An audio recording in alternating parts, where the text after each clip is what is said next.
ಇದ್ದಾಗ ಜಗಳಗಳು ಶುರುವಾಗಿ ಮತ್ತೆ ಅವ್ರವ್ರ ಮನೆಗೆ ಅವ್ರವ್ರು ವಾಪಸ್ ಹೋಗುವಂತ ಸನ್ನಿವೇಶಗಳು ಕೂಡ ಎಷ್ಟೋ ಘಟನೆಗಳಿಂದ ನಾವು ತಿಳ್ಕೊಳ್ತಾ ಇದ್ದೀವಿ. ಈಗಂತೂ ಮಾಧ್ಯಮಗಳಲ್ಲಿ ಪ್ರಕಟ ಆಗುವಂತ ನ್ಯೂಸ್ ನೋಡಿದ್ರೆ ಭಯ ಆಗುತ್ತೆ. ನೀವೀಗ ಕೇಳುತ್ತಿದ್ದೀರಾ ಮಾಹಿತಿ ಖಜಾನೆಯ ಕಾರ್ಯಕ್ರಮಗಳನ್ನು. ಕೇಳಿ ಅಂತರಾಳ. ಮಧುರವಾದ ನೆನಪುಗಳು ಈ ಕಾರ್ಯಕ್ರಮ ಸರಣಿಯಲ್ಲಿ. ನೀವು ಕೇಳಿ, ನಿಮ್ಮ ಪ್ರೀತಿ ಪಾತ್ರರೊಂದಿಗೆ ಹಂಚಿಕೊಳ್ಳಿ. ಕೇಳಿ ಅಂತರಾಳ. ಅಂತರಾಳ. ಅಂತರಾಳ. ಇನ್ನು ಹೆಚ್ಚು ಉಪಯುಕ್ತ ಮಾಹಿತಿಯನ್ನು ನಮ್ಮ ಯೂಟ್ಯೂಬ್ ವಾಹಿನಿಯಿಂದ ಏನಾದರೂ ನಿರೀಕ್ಷಿಸುತ್ತಿದ್ದೀರಾ? ನಿರೀಕ್ಷಿಸಿದಲ್ಲಿ ಬೆಲ್ ಐಕಾನ್ ಅನ್ನು ಕ್ಲಿಕ್ ಮಾಡುವುದರ ಮೂಲಕ ಸಬ್ಸ್ಕ್ರೈಬ್ ಆಗಿ. ನಮಸ್ತೆ ಮಾಹಿತಿ ಖಜಾನೆ ಯೂಟ್ಯೂಬ್ ಚಾನಲ್. ನಾನು ನಿಮ್ಮ ಗೆಳೆಯ ಗುರುಸ್ವಾಮಿ. ಸ್ನೇಹಿತರೆ, ಪ್ರತಿ ವಾರ ಅಂತರಾಳ ಕಾರ್ಯಕ್ರಮದಲ್ಲಿ ಒಂದು ಹೊಸ ವಿಷಯಗಳನ್ನ ತಮ್ಮ ಮುಂದೆ ಪ್ರಸ್ತುತಪಡಿಸ್ತಾ ಇದ್ದೀವಿ. ಹಾಗೆ ಈ ಒಂದು ದಿನ ಒಂದು ಹೊಸ ವಿಷಯವನ್ನ ತಮ್ಮ ಮುಂದೆ ತರೋದಕ್ಕೆ ಬಯಸ್ತಾ ಇದ್ದೀನಿ. ಹಾಗಾದ್ರೆ ಹೆಚ್ಚು ತಡ ಮಾಡದೆ ಈ ದಿನದ ಕಾರ್ಯಕ್ರಮವನ್ನ ಪ್ರಾರಂಭ ಮಾಡೋಣ. ಈ ಕಾರ್ಯಕ್ರಮಕ್ಕೆ ನಾನು ತಮ್ಮೆಲ್ಲರನ್ನು ಸ್ವಾಗತಿಸ್ತಾ ಇದ್ದೀನಿ. ಈ ದಿನದ ಒಂದು ವಿಷಯ ಮದುವೆ. ಮದುವೆ ಅಂದ ಕ್ಷಣಕ್ಕೆ ನಮ್ಗೆ ಒಳಿತಕ್ಕಂಥದ್ದೇನು ಅಂದ್ರೆ ಒಂದು ಗಂಡು ಹೆಣ್ಣು ತಾಳಿ ಕಟ್ಕೊಂಡು ಒಂದಾಗೋದಕ್ಕೆ ಮದುವೆ ಅಂತ ಸಾಮಾನ್ಯವಾಗಿ ತಿಳ್ಕೊಂಡ್ಬಿಡ್ತಾರೆ. ಆದ್ರೆ ನಿಜವಾದ ಅರ್ಥದಲ್ಲಿ ಹೇಳ್ಬೇಕು ಅಂದ್ರೆ ಮದುವೆ ಅಂದ್ರೆ ಏನು? ಮದುವೆ ಅಂತಂದ್ರೆ ಒಂದು ಗಂಡು ಒಂದು ಹೆಣ್ಣು ತಮ್ಮ ಲೈಂಗಿಕ ಬಯಕೆಯನ್ನ ಪೂರೈಸಿಕೊಳ್ಳಲು ಹಾಗೆ ಸಂತಾನಾಭಿವೃದ್ಧಿ ನಡೆಸಲು ಒಂದು ಪವಿತ್ರ ಬಂಧನಕ್ಕೆ ಒಳಗಾಗುವಂತಹ ಪ್ರಕ್ರಿಯೆನೇ ಮದುವೆ ಅಂತ ನಾವು ಕರಿಬಹುದು. ಈ ಮದುವೆ ಅನ್ನೋ ಬಂಧ ಶಾಶ್ವತವಾದದ್ದು ನಮ್ಮ ಭಾರತೀಯ ಪರಂಪರೆಯಲ್ಲಿ. ಯಾಕೆ ಅಂತಂದ್ರೆ ಈ ಮದುವೆಯ ಒಂದು ವಿಚಾರಕ್ಕೆ ಬಂದಾಗ ಪಾಶ್ಚಾತ್ಯ ರಾಷ್ಟ್ರಗಳಲ್ಲಿ ಇದು ಶಾಶ್ವತ ಬಂಧ ಅಲ್ಲ.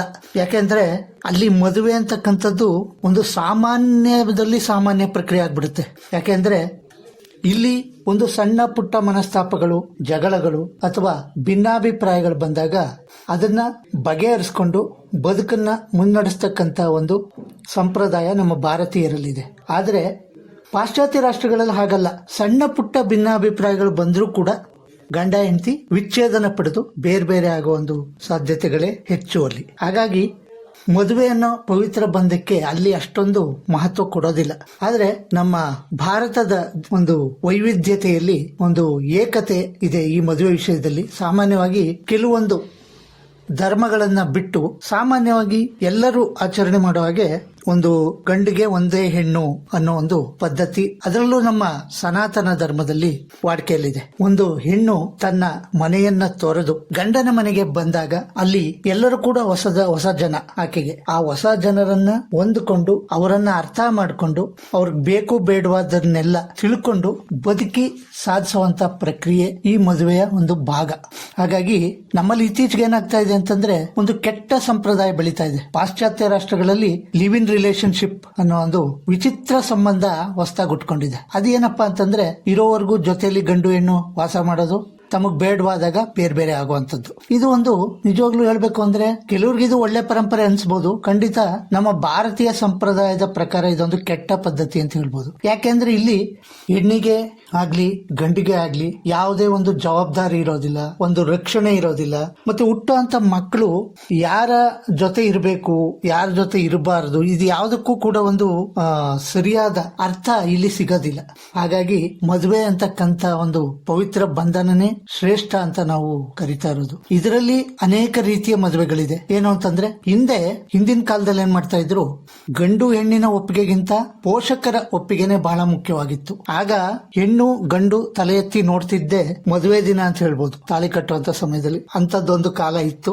ಬಟ್ ಅದೆಲ್ಲ ಬದಲಾವಣೆಯಾಗಿ ಈಗ ಗಂಡು ಹೆಣ್ಣು ಪರಸ್ಪರ ಮಾತನಾಡಿಕೊಂಡು ತಮ್ಮ ಅನಿಸಿಕೆಗಳನ್ನ ಒಬ್ರಿಗೊಬ್ರು ಹಂಚಿಕೊಂಡು ಮದುವೆ ಆಗುವಂತ ಒಂದು ಸ್ಥಿತಿಯನ್ನ ತಲುಪಿದೆ. ಇದು ಉತ್ತಮ ಬೆಳವಣಿಗೆ. ಯಾಕೆ ಅಂತಂದ್ರೆ ಪೋಷಕರೇ ನಿರ್ಧಾರ ಮಾಡಿ ಗಂಡು ಹೆಣ್ಣಿನಲ್ಲಿ ಒಂದು ಅರ್ಥಗರ್ಭಿತವಾದಂತಹ ಒಂದು ಮನಸ್ಸು ಸೇರದೇ ಇದ್ದಾಗ, ಒಡಕು ಉಂಟಾದಾಗ ಯಾರು ಏನು ಮಾಡಕ್ಕಾಗಲ್ಲ. ಆಗ ಇಬ್ಬರು ಸಂಸಾರನು ಕೂಡ ಗಂಡಂದು ಹಾಳಾಗುತ್ತೆ, ಹೆಣ್ಣಿನ ಜೀವನನು ಕೂಡ ಹಾಳಾಗುತ್ತೆ. ಹಾಗಾಗಿ ಹೆಣ್ಣಿಗೆ ಗಂಡಿಗೆ ಎಷ್ಟು ನಾವು ಮದುವೆ ವಿಚಾರದಲ್ಲಿ ಸ್ವಾತಂತ್ರ್ಯ ಕೊಡ್ತೀವೋ ಹೆಣ್ಣು ಮಕ್ಕಳಿಗೂ ಅಷ್ಟೇ ಒಂದು ಸ್ವಾತಂತ್ರ್ಯವನ್ನ ಕೊಡಬೇಕು. ತನಗೇನೇ ಅನುಮಾನ ಇದ್ರು ಅದನ್ನ ಮಾತನಾಡಿ ಅದನ್ನ ಬಗೆಹರಿಸ್ಕೋಬೇಕು. ಹಾಗೆ ಗಂಡಿಗೂ ಕೂಡ, ಗಂಡಿಗಂತೂ ಮೊದಲಿಂದಲೂ ಇದ್ದೇ ಇದೆ. ಈ ನಿಟ್ಟಿನಲ್ಲಿ ನಮ್ಮ ಹಿರಿಯರು ಆಲೋಚನೆ ಮಾಡಿ ಗಂಡು ಹೆಣ್ಣು ಒಂದು ವೇಳೆ ಎಲ್ಲರ ಮುಂದೆ ಮಾತನಾಡೋದಕ್ಕೆ ಇಷ್ಟ ಆಗದೆ ಇದ್ರೂ ಕೂಡ ಖಾಸಗಿಯಾಗಿ ಮಾತಾಡ್ತೀವಿ ಅಂದ್ರೂ ಕೂಡ ಅವಕಾಶ ಕೊಡಬೇಕು.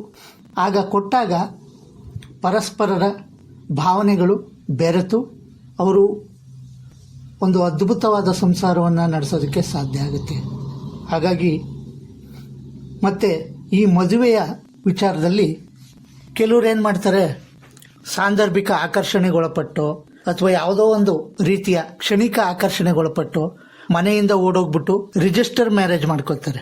ರಿಜಿಸ್ಟರ್ ಮ್ಯಾರೇಜ್ ಮಾಡ್ಕೊಳ್ಳೋದು ಕೆಟ್ಟದು ಅಂತಲ್ಲ, ಆದ್ರೆ ಈ ರೀತಿ ಬೇಡದ ವಯಸ್ಸಿನಲ್ಲಿ ಓಡಿ ಹೋಗಿ ಮದುವೆ ಆಗೋದ್ರಿಂದ ಏನಾಗುತ್ತೆ, ಆ ಆಕರ್ಷಣೆ ಎಲ್ಲ ಕಡಿಮೆ ಆದಾಗ ಬದುಕೋದಕ್ಕೆ ಬೇರೆ ದಾರಿ ತೋಚದೇ ಇದ್ದಾಗ ಜಗಳಗಳು ಶುರುವಾಗಿ ಮತ್ತೆ ಅವ್ರವ್ರ ಮನೆಗೆ ಅವ್ರವ್ರು ವಾಪಸ್ ಹೋಗುವಂತ ಸನ್ನಿವೇಶಗಳು ಕೂಡ ಎಷ್ಟೋ ಘಟನೆಗಳಿಂದ ನಾವು ತಿಳ್ಕೊಳ್ತಾ ಇದೀವಿ.